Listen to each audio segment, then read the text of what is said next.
yoga is actually you don't need anything. Anything at all. You need the ground. We've always got that. You need your body, you need your breath, you need your attention. We've always got all those things. Marvellous, isn't it? All free. Okay, starting with the feet. Look at your feet. Are we recording this, right? Yes. Stretch the feet. Look at them and give the toes and the fingers a stretch at the same time. So the big toe goes down, lift the other toes, stretch them. Put the little toe down. See if you can keep the middle toes up with the big and the little toes down. Give the middle toes a bit of a wiggle and then relax the toes. Oh, that's hard. Hard thing to start with. Shake the hands out and see if you can check that the second toe of the foot is facing forward and the toes are exactly equal with each other, so be accurate. And then place your head as if you had a hook in the crown of your head and it was pulling your head up to the ceiling, and that pulley that your head is on is being tightened and pulled and your head is being lifted upwards. Not because you're pushing, because you're letting the head go up. And make sure that the head is in exactly the right position so that you can relax the rest of the body. If your head is exactly over the center of your feet, you should be able to relax your shoulders completely and you should be able to relax your buttocks completely. Are your buttocks released? Could you release the buttocks? Could you release the shoulders? Just take stock for a moment, just see what's going on at the base of the throat, in the face, in the back of the body. Just really one thing at a time. The skin on the back of the body, the skin on the front of the body, the jaw muscles, the inside of the thighs, both buttocks. Just find these things in your mind's eye. And as you breathe out, use the exhalation to carry away muscular holding. All we're really dealing with is muscles. And as you breathe out, see if without falling or collapsing in any way because you're stacked so that you're not going to collapse, see if you can release the shoulders, release the skin on the face, release the throat, release the tummy, release between the shoulder blades, release the inside of the thighs, the outside of the thighs, the buttocks, and feel the strong connection, growing connection between the underside of the feet and the floor. And I just want to start with some very gentle movements one more time. So the shoulders are going to go forward, up, round and back. Not big, little movements. So you can begin to also let the whole body move a bit. So the knees bend. Now grow a tail. Think about your tail dropping down to the floor, and as the pubic bone comes forward and the shoulders go back, the pelvic floor engages. Really all you're trying to do is articulate the individual vertebrae of the spine. So, and we're driving this with our tailbones. So the tail is going back and the tail is going forward. The tail is going back further, a bit each time, and the tail goes forward. And this time, as the tail goes forward, as if someone pulling the tail forward, engage the pelvic floor and let the shoulders go back. Not too far. If you're used to doing this, you can obviously go a bit further, but if you're not, too far. And then come out of that. And the other way. So we've really opened this area of the chest. I'm very interested in the connection. I'm doing a lot of things to come with. The connection between this area around the sternum, the breastbone, and this area between the shoulder blades. There is a connection that goes straight between the two. this little exercise we've just been doing, we're opening the front, opening the side of each side of the breastbone. And in order to help you do that, you can bring your arms behind you, interlock the fingers, let the elbows come together, pelvic floor, and that'll let the breastbone open more. But you've got to bring the tail forward. You really have to work from underneath. And then to do the other way, it's very similar. Again, you engage your pelvic floor. So from the exhalation, you exhale, exhale, exhale, exhale. Keep exhaling, keep exhaling, keep exhaling, keep exhaling until you really feel the tummy button come in, the pelvic floor lift, and then the elbows can come out. The tail can bend. So the knees can bend, the tail comes forward. And you're opening up this area in particular between the shoulder blades, but also this area at the bottom, below the waist. The lumbar spine also opens up. So do a couple more of those. Exhale. Exhale more, pelvic floor, pelvic floor, pelvic floor, and you open up. And then the other way, exhale. Oh. Remember the image of being thumped very gently by a soft boxing glove into your tummy. And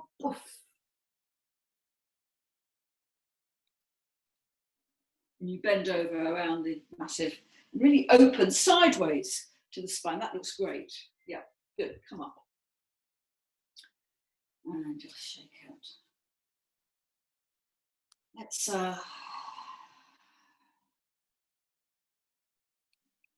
let the head go to one side. So you stand in the middle one more time. Get this exactly right. You'll find, if you have a look, that you're busy in the back of the body. You're busy in the places that you often hold tension. So in a way, this looking to see what you feel now is you're really looking to see what is the permanent soundtrack, muscular soundtrack to your life. Inner thighs, buttocks, outer thighs, between the eyebrows, tops of the shoulders, between the shoulder blades, all these places, as you focus on them, as you notice them, you simply release how powerful we are in our own bodies. And now let's breathe down through the spine, down through the right leg, as if you visualize the breath as a palpable thing, presence, not. I think of that fairy in Peter Pan, whose name escapes me. So the left ear, as the breath goes down the body and down the right hand side of the leg, the ear goes to the left. So you establish the side that you're going away from, and you make that strong in order to just lean across to the other side. Check that you're not doing anything with either shoulder. Check that the skin is spaced, that the forehead is empty. Feel calm. If you're not feeling calm, just decide as you breathe out, come up a bit if it's too much. Feel calm and continue to feel calm as you breathe down through the outside of the right foot and let the right hand come up, my arm come up, so that you're opening the side of the rib cage.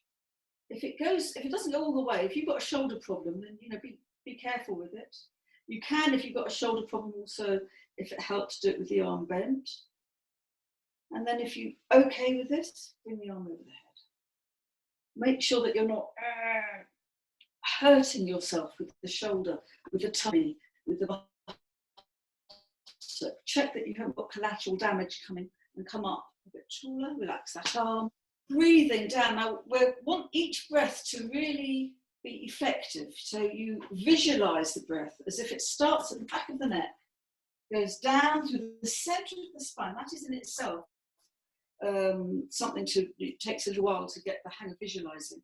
And then watch the breath going down the left hand leg, particularly the outside edge of the left leg, and really feel that outside edge of the left foot become attached to the floor, as if there were roots growing out of the outside of that foot. And the first thing you do is you just let the ear go. Now, I felt myself do that thing that I tell people not to do, which I'm doing in extremis now, moving the left hip out. So try not to let the left hip move out too much, at least, as you let the right ear go.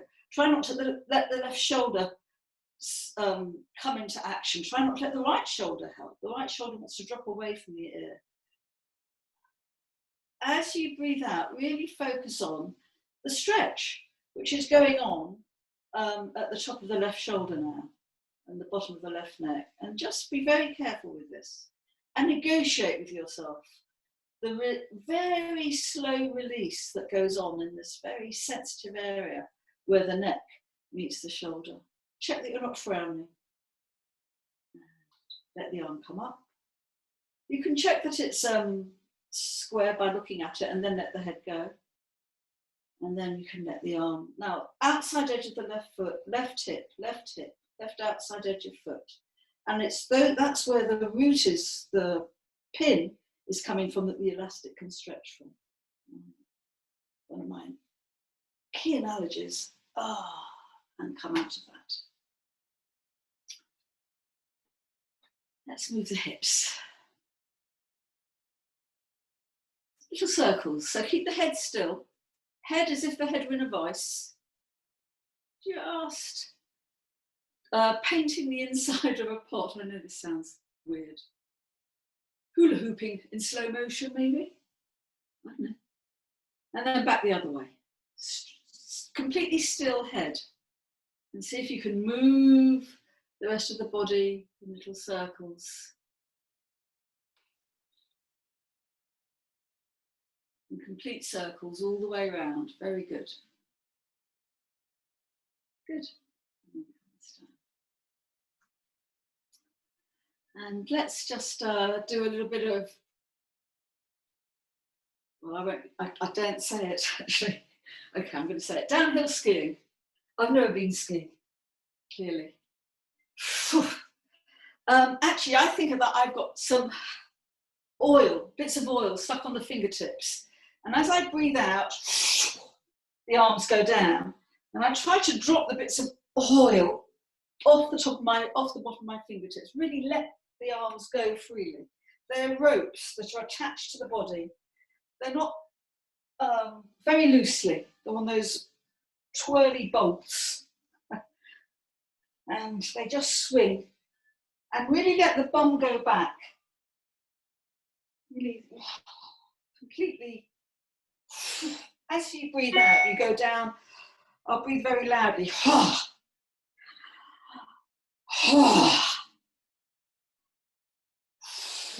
And land with your arms in the air. And from there, we're going to grow. So the right arm, I'm going to relax the left arm. The right arm is going to go upwards. And I'm just going to open those ribs one more time. And then come down. Very good. That's it. Feel the ribs open just below the arm. And then swing down and bring the arms up again without effort. And this time you're opening the other side. When you don't think about going across, you think about going diagonally up to the cornice above your head on the other side. That's it. Keep outside edge of the foot.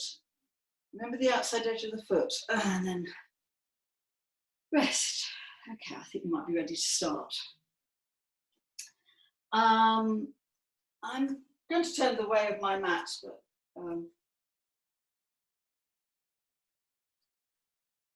let's just think about doing a forward bend where we don't engage the upper body. So those of you that just do yoga will be very used to doing this. In yoga, when we do a forward bend, we don't get busy with the upper part of the spine at all. It's a hinge. So you can think about, in fact, I think it's important to really visualize the pelvis as the three bones that it is.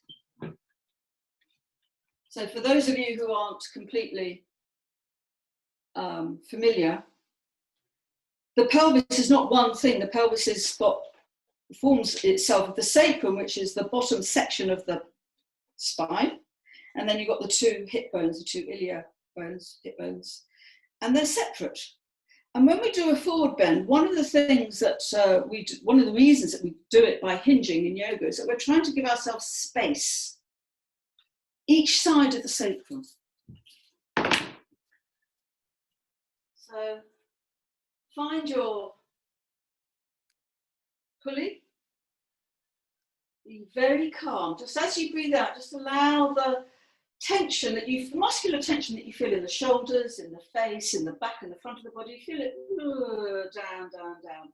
It just becomes easier to stand. And then when you breathe out, you just hinge, easy. You don't engage the shoulders, you don't engage the throat, you don't engage everything in the upper body stays soft, but the hips are moving away from the sacrum. So each hip bone is moving away from the bottom of the spine in the middle, and you widen. You literally, it's like a tutu opening as you come forward. I've allowed myself to have more weight in my heels than my toes. Not worried about how far I'm going to the floor. This is not a competitive sport.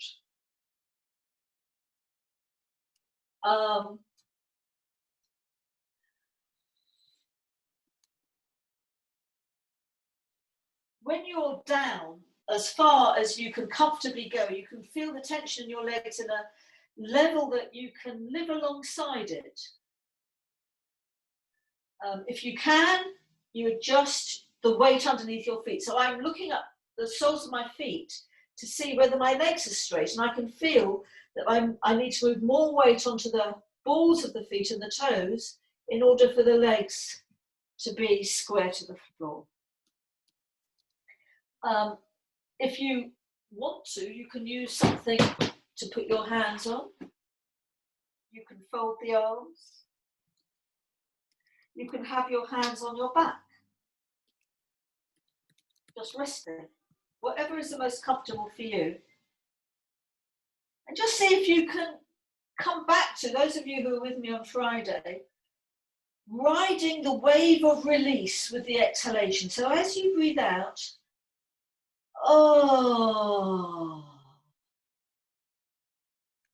can you release the tension in the upper body? Bring the arms in now and feel the area between the shoulder blades retract.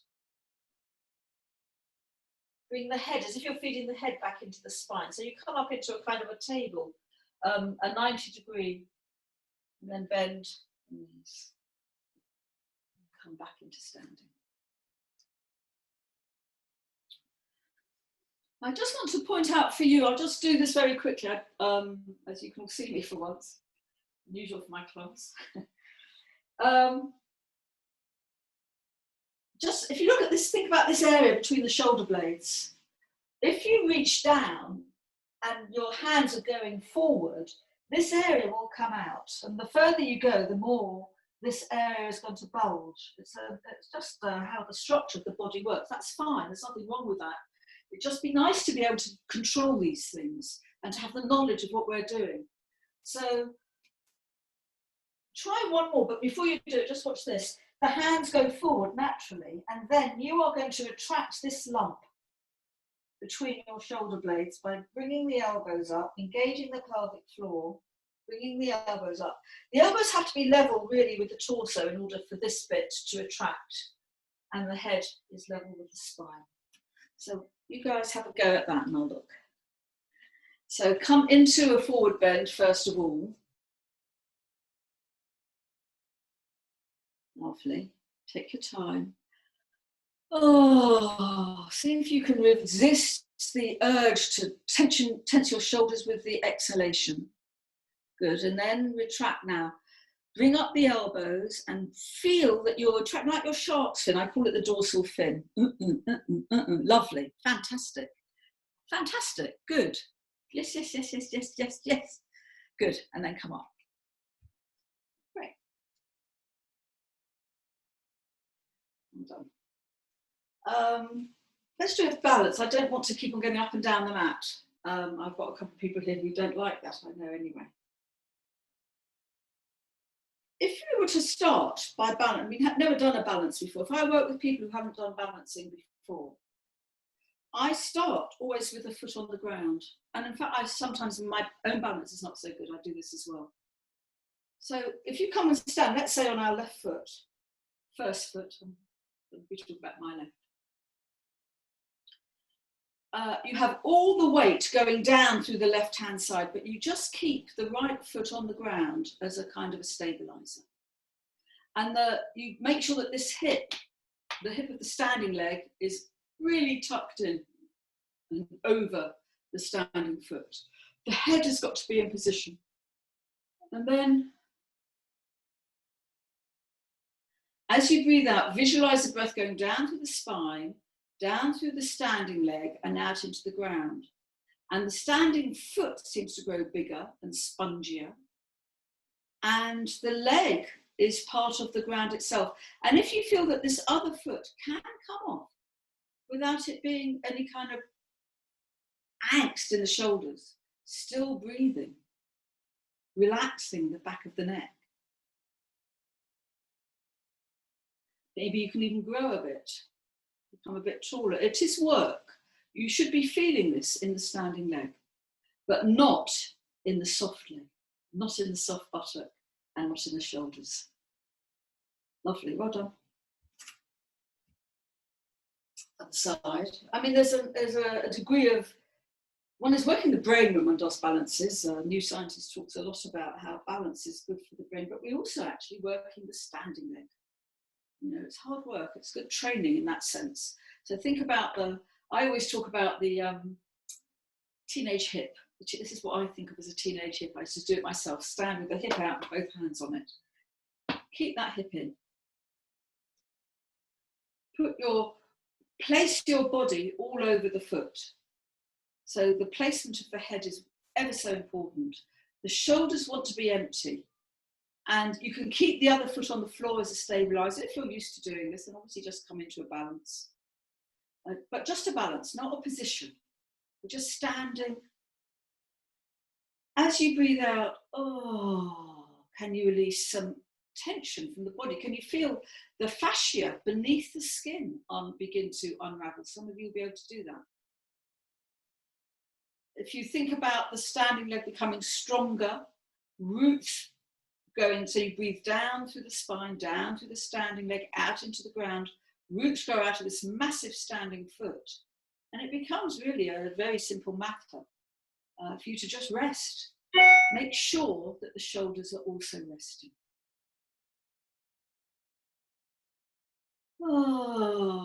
Riding the wave of release that follows every exhalation, even the working exhalation. Well done, and come out of it. Let's just do a little triangle. So to do a triangle, my MO is normally to just stand for a moment on the back foot and then place the front foot, but I haven't lost the back foot. So even though the front foot is down, I'm still really standing on the back foot. And the reason I do that is partly because I get a little extra sneaky balancing, but mainly it's because this posture is all about the back leg and the back heel. So you turn the back hip. I'm sure most of you know this back to front, but I'm just talking about the things that I worry about.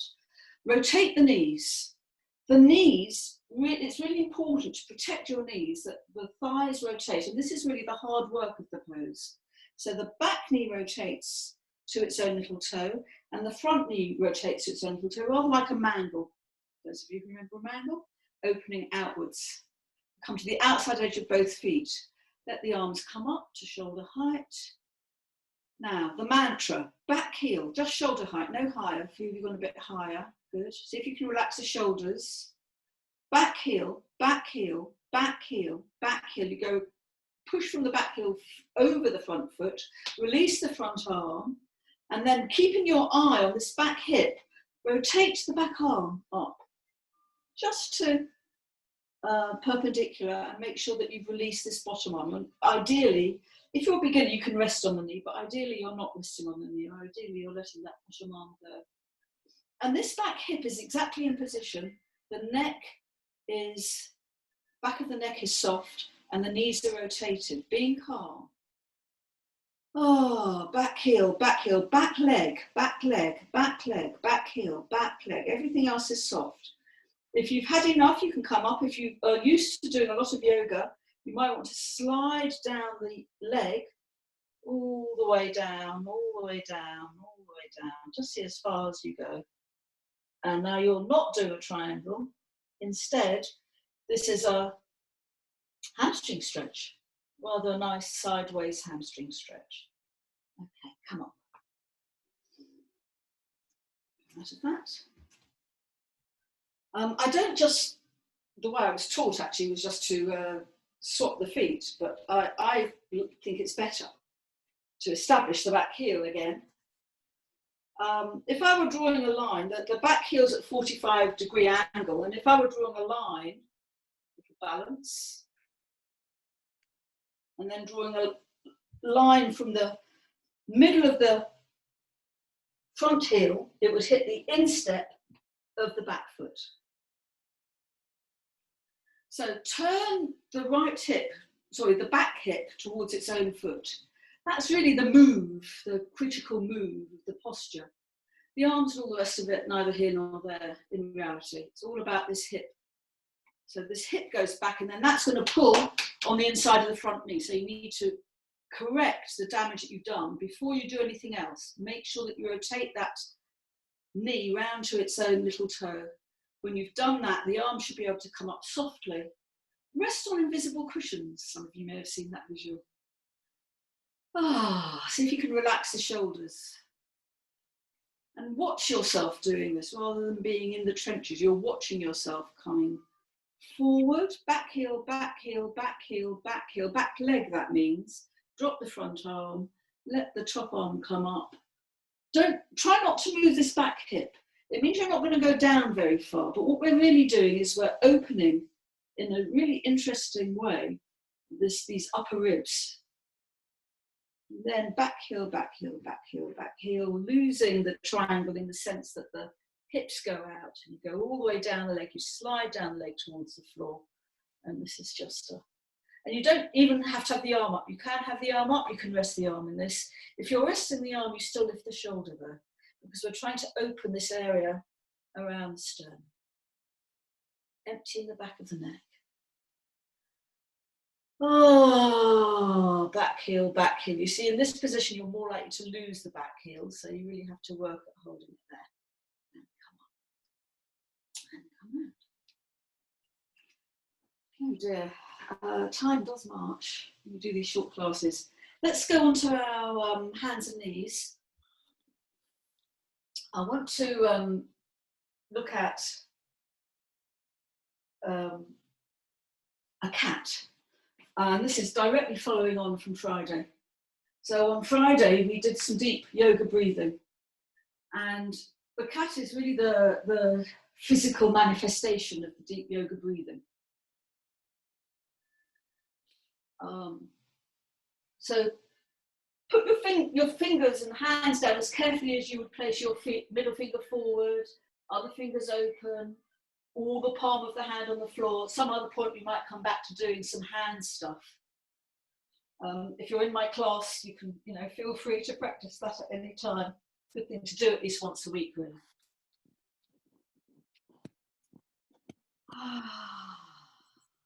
Make sure that you've got the same amount of weight over both knees and the hands. You want the back of the head to be relaxed. Now, we're looking at the breath.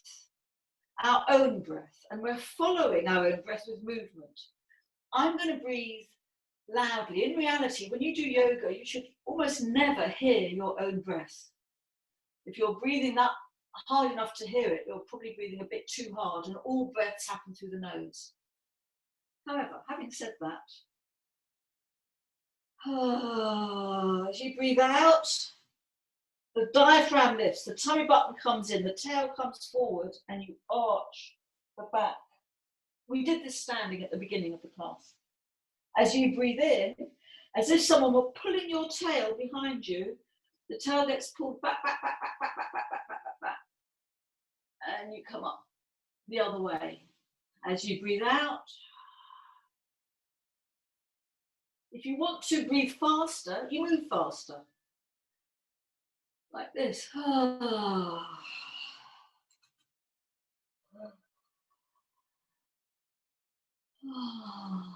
The knees go down into the ground, the palms of the hand go down into the ground in order to make the massive arch. And you do have to work from your pelvic floor. This is all about pelvic floor. And remember that you're articulating every vertebrae in the spine. Each one is moving. Lovely, lovely, lovely. Keep going. This is very nice, very smooth, organic movements. Okay, then have a little rest. And put the hands further forward. Now, those of you who've been coming to my classes will know that I've, over the last few years, have developed a kind of a a slightly different way of coming into Cobra. And this is subsequent to my own back issues.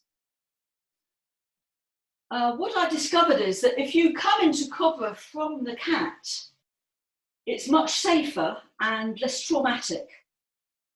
So let's try it now. The hands need to go a bit further forward and probably a bit further apart than you would think. But you'll discover as you have a go. And you start by coming into a cat. So with the angry cat bit, with the dorsal fin up.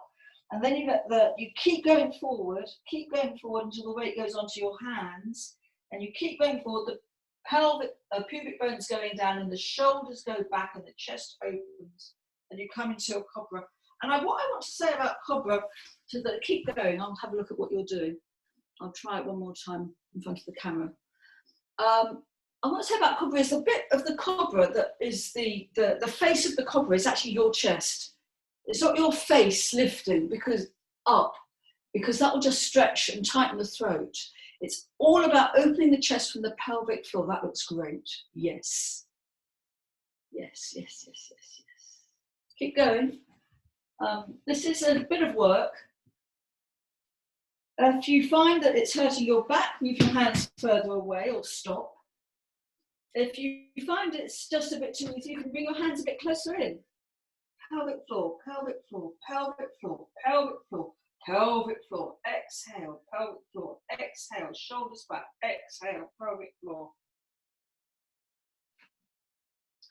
Okay, let's have a little rest now for a moment before we go on to the next. So that's, I say rest.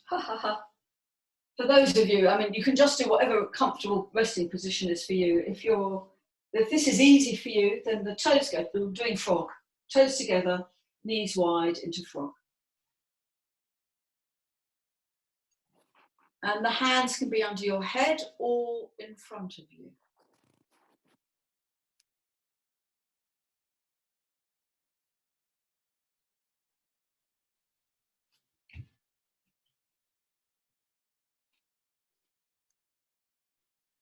Oh.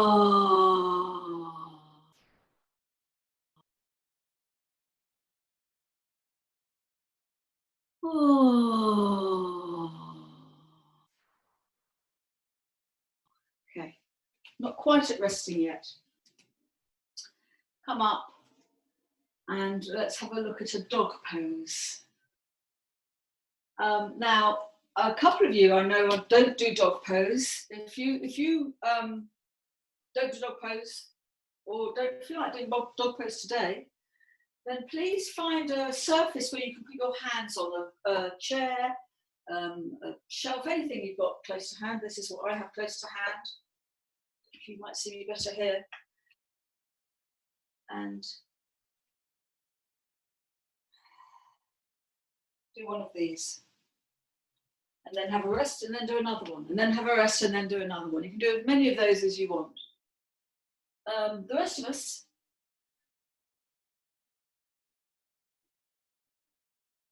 big hands, very calm in the witnessing rather than participant mode.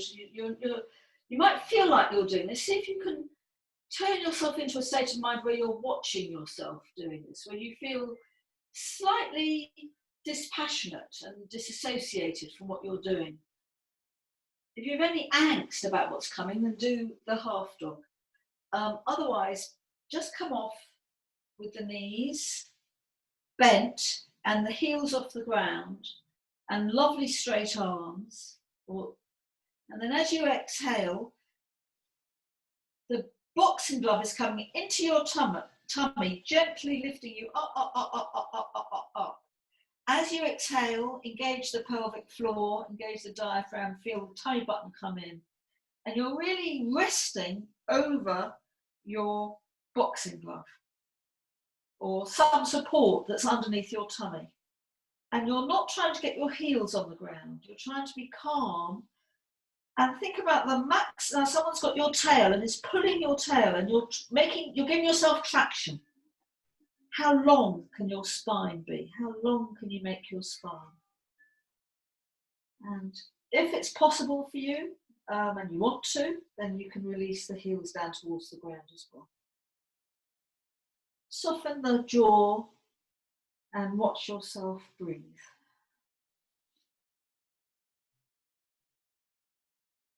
Oh, the exhalation is something you can ride, you can use to release. You can use to release the shoulders, the throat, the face, to feel calmer. Good. Let's have a rest. Just come down for a minute, maybe kneel. You can sit on with your toes tucked under if it doesn't give you too much pain. If that's too much for you, you can sit with your toes. Let's give your toes a little moment of attention. Let's put it that way.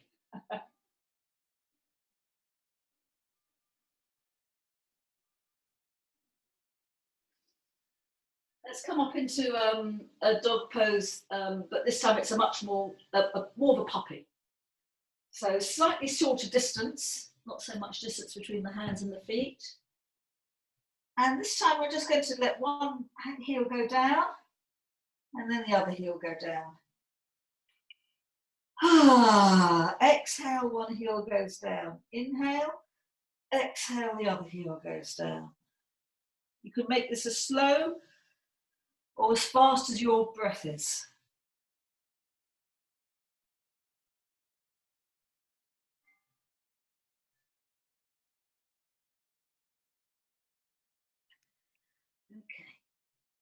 Okay. And the last thing to do before we relax, and I think we should do a little either plank or forearm plank. So I'm going to do a plank, but if it's too much for you and you prefer to do a forearm plank, you know, do that. Forearm plank is obviously with your forearms on the floor. Otherwise, fingers facing forward, legs quite a long way back.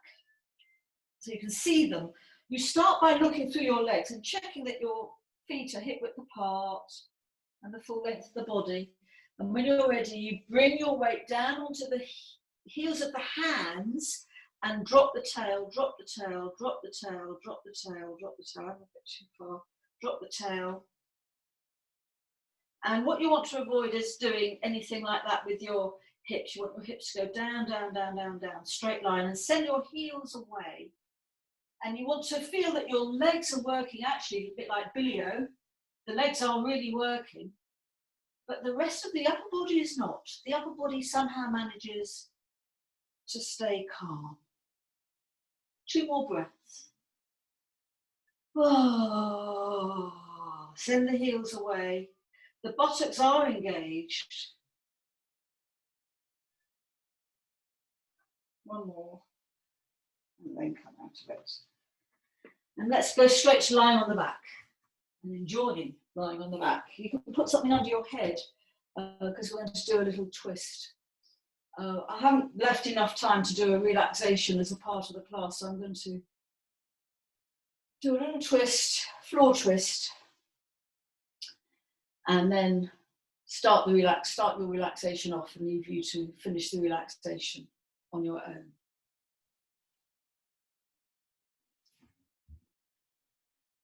do email me or text me or something if you've got any comments or questions. Anyway, lying on the ground, legs apart, arms at shoulder height, rocking from side to side. And we did this way last week. I think we'll do it again today. It seems to round off this kind of class quite gently. So, first of all, isn't the ground a wonderful thing? Oh, no matter how heavy you are, we've done quite a lot of work this morning, and now we can just chillax. Let one leg, I'm letting my left, it doesn't matter which, the first leg go down, both legs are bent, one leg goes down and touches the ground. The other leg may automatically follow, but not immediately. It'll probably hang in the air for a while and then gradually come down. If it doesn't ever touch the lower leg, that's absolutely fine. Ideally, the right shoulder stays on the floor. Ideally, you've got no tension in the throat or the tummy or the face.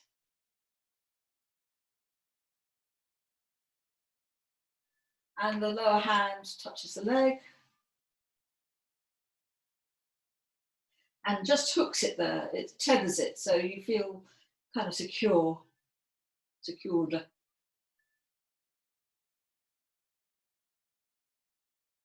Oh, is there anything going on in the lower leg and the lower arm?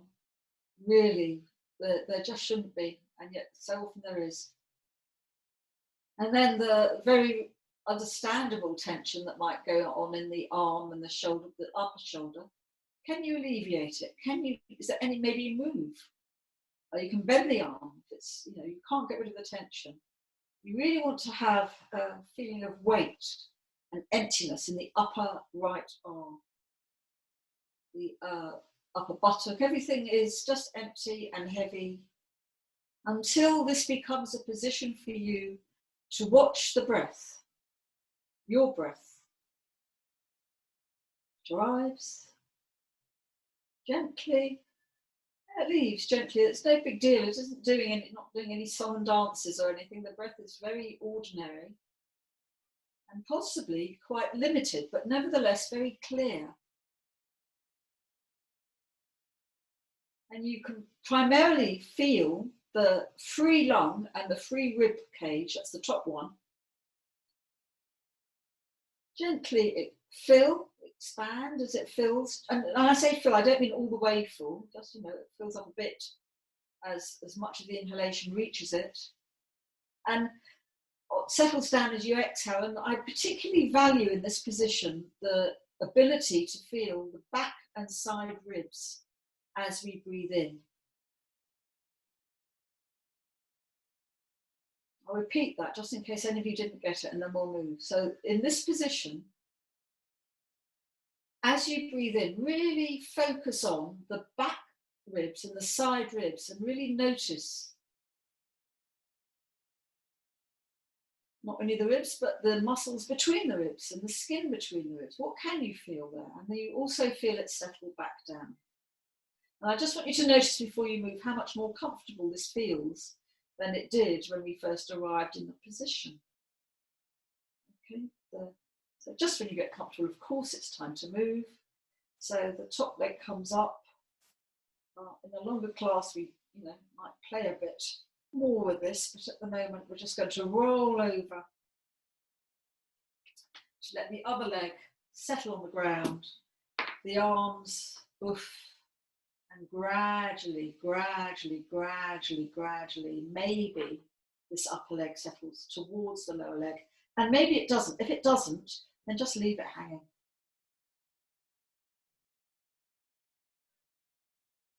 Or put the foot down. Can you turn the top of your lower shoulder off? Can you release both jaws? Can you empty the face in preparation for a very important photograph? Can you soften the tummy? Can you notice the stretch wherever it may be, normally somewhere around the buttocks, the upper thigh, lower back. Can you feel that slight tension on the muscles, slight pulling on those muscles, without it setting off any reaction in the shoulders, without it setting off an emotional reaction, without it being visible on your face, while you enjoy falling into the floor, falling, falling, falling, falling. Oh.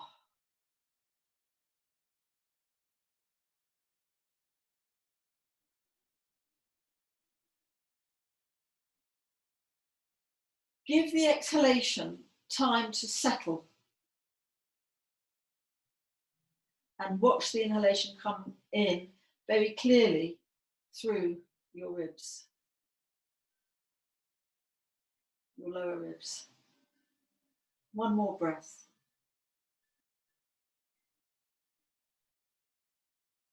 And I have, of course, run over. I've done that before, actually. So come back to the middle and get yourself comfortable. I'm just going to run on for another extra couple of minutes, 2 or 3 minutes, just to get settled. You settled on the ground. So get a blanket or a layer, because we all lose heat when we relax. And maybe a cushion or a block under your head.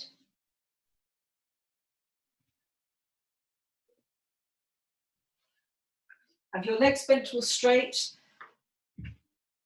You know, if you're comfortable with your legs straight on the ground, then that's probably the ideal position. If for any reason you're more comfortable with your legs bent, do that. And they can be as bent, or just be comfortable. The legs can fall together. You could put something in between the legs. When you're settled,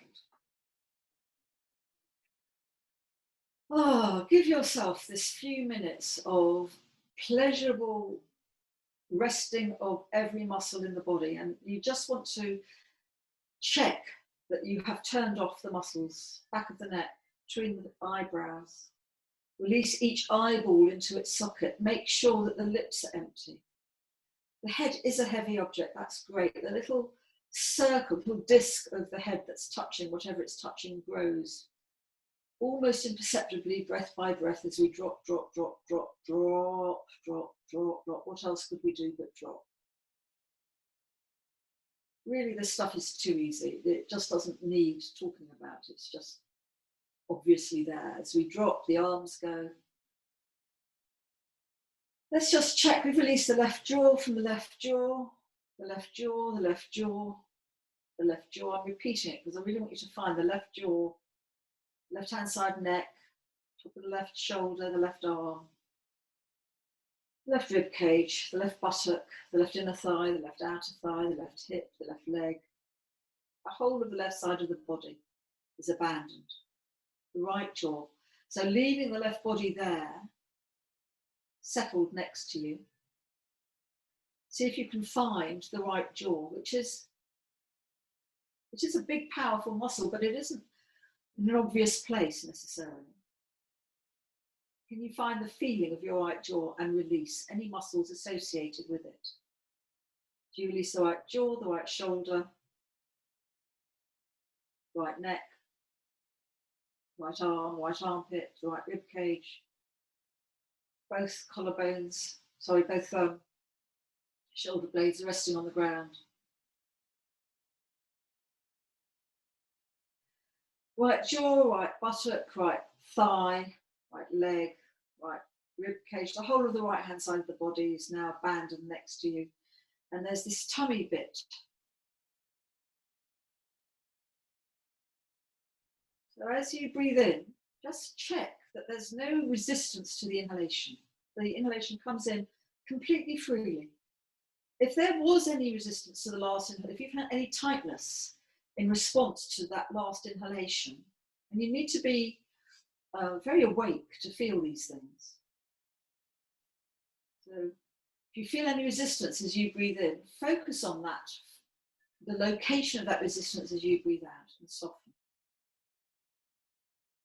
breathing in into a huge amount of air and softening, dropping, melting as you breathe out. Keep doing that. Watching the breath, witnessing the breath coming in. Nothing to do with you. Bridge of nose, bottom of lung, if that's easy. But gently, gently, gently, gently, gently, you watch it come in. And you, puddle as the breath leaves you. And just keep doing a few more of those. And when you notice that your attention has drifted, let it. Just enjoy the ground and the emptiness.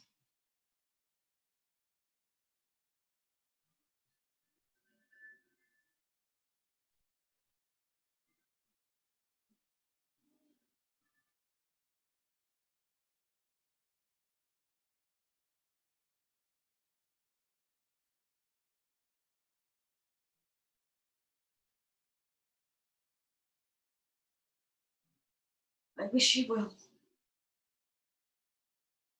and hope to see you on Wednesday.